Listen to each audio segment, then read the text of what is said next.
ပေါ်ခြင်းလျှော့ရတယ်စိတ်ပေါ်ခြင်းလဲလျှော့ရုပ်ပေါ်ခြင်းလဲလျှော့ပေါ်ခြင်းလျှော့တခါကလူတွေမှာဘာလေးရှိလဲဆိုတော့ငါကမှန်နေတာပဲငါဘာဖြစ်လို့လျှော့ရမှာလဲတရှိတယ်အဲ့မာနငါကမှန်နေတာပဲငါကဘာဖြစ်လို့လျှော့ရမှာလဲငါကဘာဖြစ်လို့တောင်းပန်ရမှာအဲ့လိုတွေးတော့တေချာစဉ်းစားကြည့်ကောင်းပြီငါမှန်လို့ငါမလျှော့ဘူးဆိုရင်တော့ဘယ်သူခံစားရမလဲငါပဲခံစားရမှန်နေရတာနဲ့ခံစားရကောင်းပြီမှန်နေရတာနဲ့ခံစားရတာအမှန်တရားကြောင့်ခံစားရတာမဟုတ်ဘူးမှန်ထားလို့ခံစားရ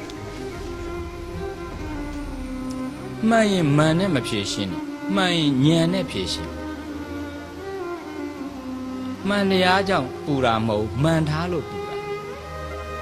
အဲ့တော့ငါမှန်ပြီမဲ့လဲငါလျှော့ရငါလျှော့ရင်ငါတက်တာအဲ့လိုတွေ့ရနောက်ဆုံးတော့ဘုန်းကြီးတို့ကဩသူများကိုလျှော့ဖို့တဲ့ကိုယ့်ကိုယ်လျှော့ရမှာပါလား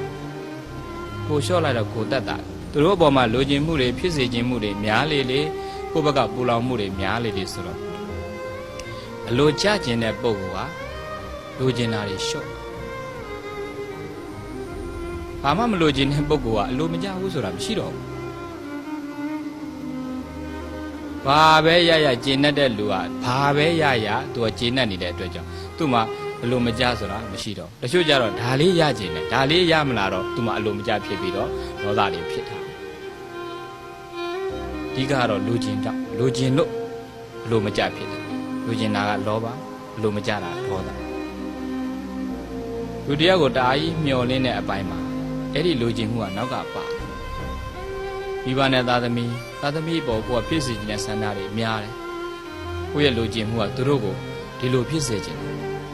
ပေမဲ့သားသမီးမှာကလည်းသူ့အကြောင်းနဲ့သူရှိတယ်သူ့ဆွမ်းအားနဲ့သူရှိတယ်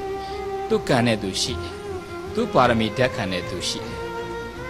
အဲ့ဒါကိုကကံကိုသွားပြီးတော့ create လုပ်လိုက်တာဖန်တီးလိုက်တာကိုယ်ဆန္ဒအတိုင်းကိုယ်ဆန္ဒအလျောက်ကိုယ်လိုချင်မှုတော့အလျောက်ဖန်တီးလိုက်တဲ့အခါကျတော့တချို့ကမလိုက်နိုင်တော့အဲ့မှာမိဘနဲ့သားသမီးကြားမှာလည်းပဲနားလည်မှုတွေလွဲအစီမပြေမှုတွေဖြစ်